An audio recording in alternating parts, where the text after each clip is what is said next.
መስቀል ማንም ሊያየው የማይችለው ሰቆቃ 13ቱ የክርስቶስ ሕማማተ መስቀል አእምሮ ሊያስበው ልብ ሊሸከመው የሚከብድ ቃላት ሊገልጹት የማይችሉት ጥልቅ ሰቆቃ የሰማይና ምድር ፈጣሪ የፍጥረታት ሁሉ ጌታ ስላንተ ስለኔ ስለኛ ሲል በመስቀል ላይና ከመስቀል በፊት የተቀበላቸው 13ቱ ሕማማት ዛሬ በእነዚህ ደቂቃዎች ዓለምን በእጁ የያዘ አምላክ እንዴት እንደተንገላታ የብርሃን ጌታ እንዴት በጨለማ ኃይላት እንደተረገጠ አብረን እንመለከታለን።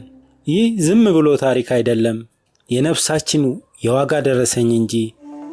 በቤተ ክርስቲያናችን ትምህርት 13ቱ ሕማማተ መስቀል ተብለው የተዘረዘሩትን እጅግ ዘግናኝ መከራዎች አንድ በአንድ እንመለከታለን። የመጀመሪያው ተአስሮ ድኅሪት ወደ ኋላ መታሰር፣ የእስራኤልን ልጆች ከባርነት ቀንበር የፈታ፣ አልዓዛርን ከመቃብር ማሰሪያ የፈታ፣ ዓለማትን ያለ ምሰሶ ያቆመ አምላክ ዛሬ ግን እንደ ተራ ወንጀለኛ እጆቹን ወደ ኋላ ጠምዝዘው አሰሩት። አስቡት።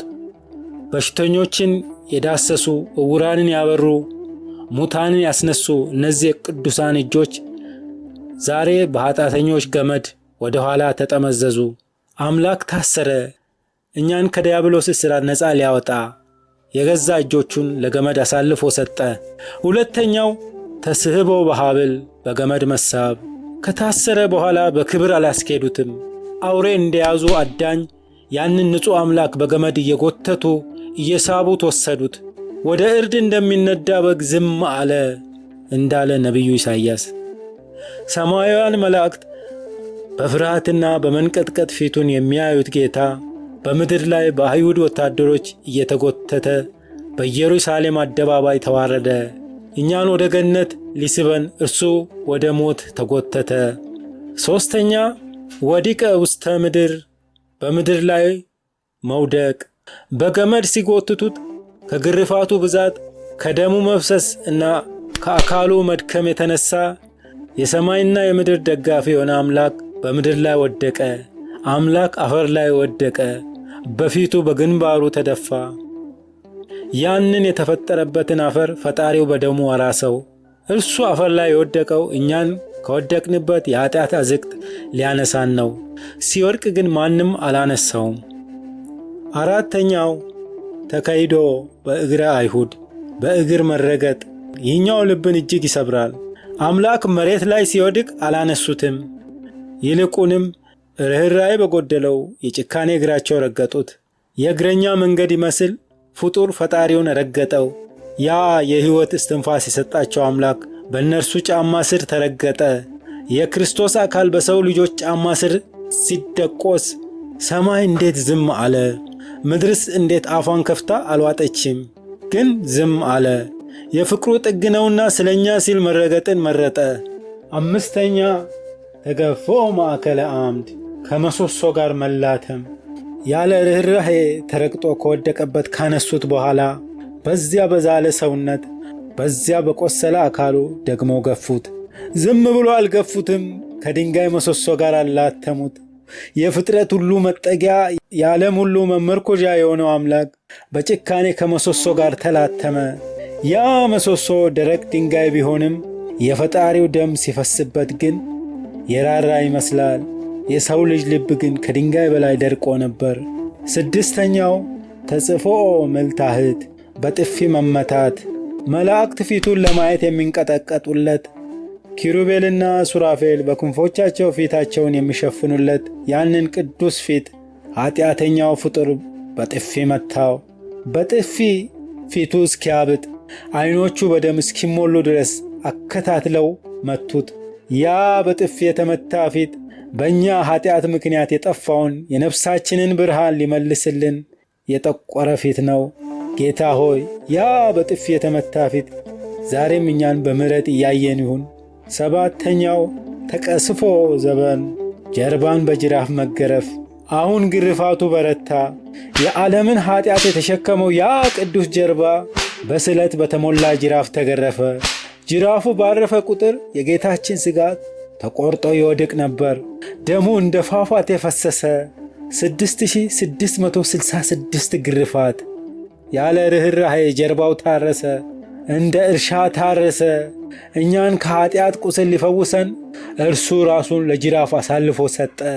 ያ ጀርባ ቆይቶ መስቀል የሚሸከምበት ጀርባ ነው። 8ኛው ተኰርዖተ ርእስ፣ ራስን በዱላ መመታት። የማሰብን ጸጋ የሰጠን ያንን ቅዱስ ራሱን በደረቅ ዱላ ደጋግሞ መቱት። የፍጥረት ሁሉ ራስ የሆነው ክርስቶስ በሰው እጅ በዱላ ተቀጠቀጠ። ራሱ በዱላ ሲመታ ደሙ ፊቱ ላይ ሲፈስ፣ እርሱ ግን ለሚመቱት ይጸልይ ነበር። የሰው ልጅ ክፋት ግን አላበቃም። የጭካኔያቸው ጥግ ገና ነው። 9ኛ አክሊለ ሦክ፣ የሾህ አክሊል መድፋት። ንጉሥ ነኝ ስላልክ ንጉሥ እናድርግ አሉና ከወርቅ ፋንታ የሾህ አክሊል ጎነጎኑ። ያንን የሾህ አክሊል በራሱ ላይ አድርገው በዱላ አጥብቀው መቱት። እሾሁ በራሱ ቆዳ ውስጥ ሰምጦ ገባ፣ አጥንቱን ወጋው። ደሙ እንደ መጋረጃ ፊቱን ሸፈነው። ዓለምን በክብር ሊቀድስ የመጣ አምላክ በእሾህ አክሊል ተዋረደ። አዳም በኀጢአት ምክንያት ያመጣውን ምድር እሾህን ታብቅልብህ የሚለውን መርገም ጌታ ራሱ ላይ ባደረገው እሾህ ሻረው። ከግርፋቱ ብዛት ሥጋው አልቋል። ከደሙ መፍሰስ የተነሣ አጥንቶቹ ተቈጥረዋል። የሾህ አክሊል ራሱን ወግቶታል። አሁን ደግሞ የሞት ፍርድ ተፈረደበት። የሕይወት ራስ የሆነው ክርስቶስ ወደ ሞት ተራራ ወደ ቀራንዮ ጉዞ ጀመረ። 10ኛ ጸዊረ መስቀል፣ መስቀልን መሸከም። በዚህ በቆሰለ ጅራፍ ባራሰበት ትከሻው እጅግ ከባድ የሆነ የመስቀል እንጨት አሸከሙት። መስቀሉ የእንጨት ብቻ አልነበረም። የዓለም ሁሉ ኀጢአት፣ የኔና የናንተ በደል የተጫነበት ከባድ መስቀል ነበር። እየተደናቀፈ እየወደቀ በደም እየተለወሰ ያንን የሞት እንጨት ተሸከመ። ይስሐቅ መሥዋዕት የሚሆንበትን እንጨት እንደተሸከመ እውነተኛ የእግዚአብሔር በግ ክርስቶስ ራሱ የሚሰቀልበትን መስቀል ተሸክሞ ወደ ጎልጎታ ወጣ። 11ኛ ተቀንዎ በቅንዋት፣ በችንካር መቸንከር። መስቀሉ ላይ አስተኙት። የዕውራንን ዐይን ያበሩትን፣ ሙታንን ያስነሱትን፣ ሕሙማንን የፈወሱትን ያንን ቅዱሳን እጆቹን ጎትተው በግዙፍ የብረት ችንካር ከመስቀል ጋር ቸነከሩት። ያችን የሰላም ወንጌል ይዘው የዞሩትን እግሮቹን አጣምረው ቸነከሩት። መዶሻው ሲያርፍ ብረቱ ሥጋውን በስቶ አጥንቱን ሲሰረስረው ሰማይ ጨለመ። መላእክት ፊታቸውን ሸፈኑ። ፍጡር የፈጠረውን አምላክ በመስቀል ላይ ቸነከረው። ጌታ ሆይ ያ ሁሉ ችንካር የገባው በአንተ ሥጋ ሳይሆን በእኛ ኀጢአት ውስጥ ነበር። 12ኛ ሰሪበ ሐሞት፣ ሐሞትና ከርቤ መጠጣት። ከደሙ መፍሰስ የተነሣ እጅግ ደከመ፣ ተጠማው አለ። የውሃዎች ሁሉ ፈጣሪ ባሕርን የሰነጠቀው አምላክ ስለ እኔ ፍቅር ሲል ተጠማ። ምን ሰጡት? ምንጩን ለፈጠረ ጌታ መራራ ሐሞትና ከርቤ ቀላቅለው ሰጡት። የኔንና የእናንተን የኀጢአት ሕይወት ምን ያህል መራራ እንደሆነ ሊያሳየን ያንን መራራ ሐሞት ቀመሰው። ጣዕሙ ለኀጢአት መሪር እንዲሉ የሰውን ልጅ የመርገም ምሬት በመስቀል ላይ ዋጠው። 13ኛ ተወግኦ በኩናት፣ በጦር መወጋት። አምላክ ነፍሱን አሳልፎ ሰጠ፣ ተፈጸመ አለ። ነገር ግን የሰው ልጅ ጭካኔ ከሞት በኋላም አላረፈም። በእርግጥም መሞቱን ለማረጋገጥ አንደኛው ጭካኔ የተሞላ ወታደር ሎንጊኖስ የጌታችንን ቀኝ ጎን በጦር ወጋው። ከፈጣሪ ጎን ውሃና ደም ፈሰሰ። ደሙ ኀጢአታችንን አጠበው። ውሃው ደግሞ ዳግም ለተወለድንበት ጥምቀት ለቤተ ክርስቲያናችን መሠረት ሆነ። ሕይወት ከሞተው ክርስቶስ ጎን ፈለቀች። ወንድሞቼና እህቶቼ 13ቱ ሕማማተ መስቀል እነዚህ ናቸው። ይህንን ያህል ዋጋ ተከፍሎብናል። ይህን ያህል ተወደናል። ታዲያ ዛሬ እኛ ለዚህ ፍቅር ምን እየመለስን ነው? በሐሜት፣ በክፋት፣ በዘረኝነት እና በኀጢአት ጌታችንን ዳግመኛ እየቸነከርነው ይሁን? ይህ ሰሞነ ሕማማት ያለቀስንበት ብቻ ሳይሆን ወደ አምላካችን በንስሐ የምንመለስበት ይሁንልን። የጌታችን የኢየሱስ ክርስቶስ ሕማሙ መስቀሉና ሞቱ ኀጢአታችንን ያጥፋልን። ይህ መልእክት ለብዙዎች እንዲዳረስ ላይክና ሼር ማድረግ እንዳትረሱ።